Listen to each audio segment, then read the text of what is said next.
So hello and welcome guys, स्वागत है आप सभी लोगों का लीगल पीडिया की ब्रांड न्यू वीडियो में। तो गाइस आज की इस वीडियो में हम देखेंगे द एम्प्लॉयज़ कंपनसेशन एक्ट 1923।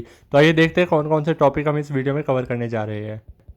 आज की इस वीडियो में हम कवर करेंगे definition of dependent workman, partial disablement and total disablement, employers liability for compensation, employers liability when contractor is engaged, amount of compensation, distribution of compensation and appeals. तो आइए शुरू करते हैं। सबसे पहले हमारी डेफिनेशन आती है डिपेंडेंट की। डिपेंडेंट को डिफाइन किया गया है सेक्शन 2 सब क्लॉज डी में। It means any of the following relatives of a deceased workman. जो एक वर्कमैन जिसकी डेथ हो गई है, उनके जो फॉलोइंग रिलेटिव्स दिए गए हैं, इनमें से किसी भी एक को डिपेंडेंट माना जाएगा। सबसे पहले a widow, a legitimate son and unmarried legitimate daughter और अ विडोड मदर।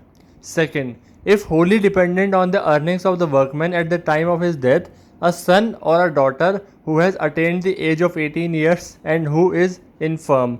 अगर वर्कमैन की डेथ से पहले उसकी फैमिली जो है पूरी वर्कमैन की अर्निंग्स पे डिपेंडेंट थी, उनकी लिविंग, तो उसके टाइम जब उसका डेथ हुई उसके बाद अ सन और डॉटर को माना जाएगा जिसने 18 साल की एज पूरी कर ली है। थर्ड, इफ होली और in part dependent on the earnings of the workman at the time of his death. अगर पूरा डिपेंडेंट थे उसकी अर्निंग्स पे या थोड़ा पार्शियली डिपेंडेंट थे, तो ये जो फॉलोइंग बंदे दिए गए हैं इनको माना जाएगा dependent. A widower, b a parent other than a widower mother, c a mother illegitimate son, an unmarried illegitimate daughter, or a daughter legitimate or illegitimate if married and a minor, or if widowed and a minor brother or an unmarried sister, or a widowed sister if a minor, a widowed daughter-in-law, minor child of predeceased son, a minor child of predeceased daughter where no parent of the child is alive, and last a parental grandparent if no parent of the workman is alive। तो ये सब चीज़ें दी गई है dependent में कि dependent कौन माना जाएगा। अब हमारी अगली टर्म आती है पार्शियल डिसेबलमेंट, जिसे सेक्शन 2 सब सेक्शन जी में डिफाइन किया गया है। इसका मतलब है कोई भी डिसेबलमेंट जो एक टेम्परेरी नेचर की हो, या वो जो डिसेबलमेंट है उसकी वजह से जो है अर्निंग कैपेसिटी एक वर्कमैन की कम हो गई है किसी भी एम्प्लॉयमेंट में जो जिसमें वो लगा हुआ था, और जब वो एक्सीडेंट हुआ उसके साथ तो उसकी वजह से वो डिसेबलमेंट हो गई। और अगर वो डिसेबलमेंट परमानेंट नेचर की थी, यानी स्टार्टिंग से ही जब से वो पैदा हुआ तब से वो डिसेबलमेंट है, तो such disablement has reduced his earning capacity in every employment, तो इसे पार्शियल डिसेबलमेंट कहते हैं। अगला हमारा आता है टोटल डिसेबलमेंट, जो सेक्शन 2 सब सेक्शन एल में दिया गया है। इसका मतलब होता है एक ऐसी डिसेबलमेंट जो टेम्परेरी हो या परमानेंट नेचर की हो, जिसकी वजह से वर्कमैन के पास कोई कैपेसिटी नहीं बचती किसी भी काम में एंगेज होकर अर्निंग करने की। उस डिसेबलमेंट को टोटल डिसेबलमेंट कहा जाता है।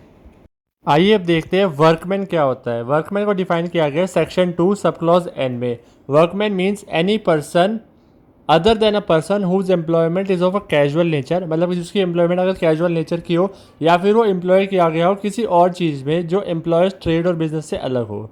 And any person who is first a railway servant, कोई एक रेलवे सर्वेंट है जिसको सेक्शन 3 में डिफाइन किया गया है इंडियन रेलवेज एक्ट 1890 में, और वो परमानेंटली एम्प्लॉयड नहीं है किसी भी एडमिनिस्ट्रेटिव डिस्ट्रिक्ट और सब डिविजनल ऑफिस में किसी भी रेलवे में, and not employed in any such capacity as is specified in schedule 2।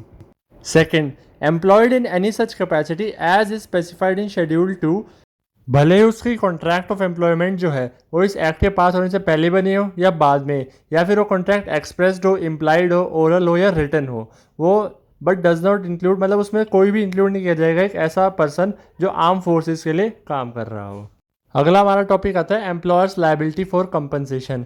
Section 3 sub section 1 में दिया गया है it holds the employer liable to pay compensation to a workman when, कब pay करेगा कंपनसेशन एक वर्कमैन को employer. First, a personal injury is attend by the workman, एक workman को पर्सनल इंजरी हुई है। Second, an accident is the cause of the injury, कोई एक एक्सीडेंट हुआ है फैक्ट्री में या जहाँ पे भी वो वर्क कर रहा था जिसकी वजह से वो इंजरी हुई है। The accident occurred out of and during the course of employment, जब वो काम कर रहा था उसी वक्त वो एक्सीडेंट हुआ। और जो इफेक्ट है उस इंजरी का वर्कमैन में चाहे तो क्या हुआ है, इधर डेथ और परमानेंट और टेम्परेरी डिसेबलमेंट और टोटल और पार्शियल डिसेबलमेंट, और जो there is a employment relationship होना बहुत ज़रूरी है। Personal injury, the act provides that injuries bracketed as personal injury include physical, bodily and mental injury and occupational disease. Disability is the unsuitableness to work that outcome from individual injury throughout the employment.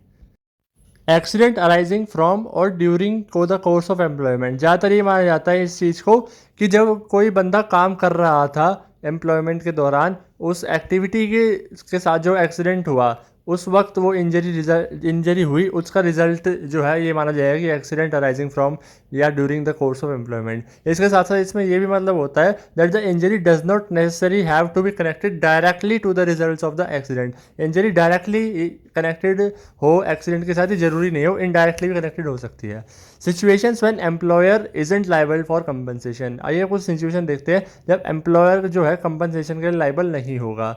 First, whenever a physical issue does not prompt the aggregate or incomplete disablement of the laborer for a span that goes over 3 days, अगर 3 दिन से ज़्यादा की चोट नहीं है, 3 दिन में वर्कमैन ठीक हो गया तो एम्प्लॉयर लाइबल नहीं होगा।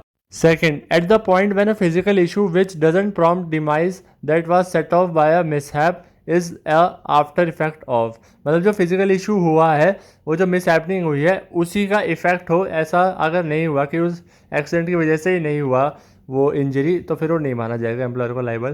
Third, the impact of medications और liquor at the hour of mishap. And fourth, purposeful disobedience of a standard that was made to guarantee the wellbeing everything being equal, यानी जो standard set किया गया है कि आपको ये सेफ्टी लेके वर्कमैन को काम करना है, अगर उसको डिसओबे किया गया और उसके बाद वो इंजरी हुई तो भी एम्प्लॉयर लाइबल नहीं होगा। अगला हमारा टॉपिक आता है doctrine of notional extension of employment. इसमें यह कहा गया है कि एक एम्प्लॉयर की लाइबिलिटी सिर्फ उस प्रेमाइसिस तक ही नहीं है, उसकी जहाँ पे या उसकी फैक्ट्री तक ही नहीं है, बल्कि फैक्ट्री से भी कुछ आगे है। पहला केस आता है हमारा Saurashtra salt manufacturing company versus by बुला राजा AIR 1958 SC 881। इसमें सुप्रीम कोर्ट ने ये कहा गया कि ऐसी भी सिचुएशंस होती हैं जब एम्प्लॉयर अकाउंटेबल होगा इंजरी के लिए वर्कमैन की, अगर वर्कमैन प्रेजेंट नहीं था प्रेमाइसिस में जब एक्सीडेंट हुआ। दूसरा केस आता है हमारा works manager and wagon shop EIR versus Mahavir AIR 1954। इसमें ये कहा गया कि एम्प्लॉयर लाइबल होगा अगर, जैसे इसमें क्या था कि जो वर्कर थे ना उनको रेलवे लाइन क्रॉस करके आना पड़ता था वर्कशॉप में काम करने के लिए, तो एक वर्कर की उस रेलवे लाइन क्रॉस करते वक्त डेथ हो गई, तो इसमें क्या होगा कि एम्प्लॉयर लाइबल होगा इस वर्कर को कंपनसेशन पे करने के लिए, क्योंकि वर्कर को काम में आने के लिए वो लाइन क्रॉस करनी पड़ती है, इसलिए वो ही लाइबल होगा। अगला हमारा टॉपिक आता है employers liability when contractor is engaged. अब एम्प्लॉयर कभी कभी क्या करता है कि खुद के एम्प्लॉय हाई नहीं करता बल्कि एक कॉन्ट्रैक्टर रख लेता है और कॉन्ट्रैक्टर अपने एम्प्लॉय लेके आता है। तो जनरली क्या होता है कि अगर कोई भी एक्सीडेंट हो जाता है, कोई भी इंजरी हो जाती है वर्कमैन को जो कॉन्ट्रैक्टर का एम्प्लॉय है, तो उसमें एम्प्लॉयर जो है, कंपनी का मालिक जो है, वो लाइबल नहीं होगा बल्कि वो कॉन्ट्रैक्टर लाइबल होगा, क्योंकि उसने वो बंदे अपने हायर कर रखे हैं। लेकिन कुछ सर्कमस्टांसेस सेक्शन 12 सब सेक्शन 1 ऐसे बताता है जिसमें क्या है एम्प्लॉयर की लाइबिलिटी होगी कंपनसेशन के लिए उन एम्प्लॉय को। Number 1, the contractor is engage to do a work which is part of the trade or business of the employer. Contractor जो है ऐसा काम कर रहा है जो ट्रेड या बिजनेस का पार्ट है एम्प्लॉयर के। Second, employees were engage in the course of or for the purpose of his trade or business, employees भी उसके ट्रेड या बिजनेस के लिए काम कर रहे थे। Third, accident occurred in or about the premises on which the principal employer has undertaken or undertakes to execute the work concern, यानी जिस प्रीमाइसेस में एक्सीडेंट हुआ वो एम्प्लॉयर के पास उसकी वो थी ड्यूटी ये देखना कि भाई काम सही से हो रहा है कि नहीं।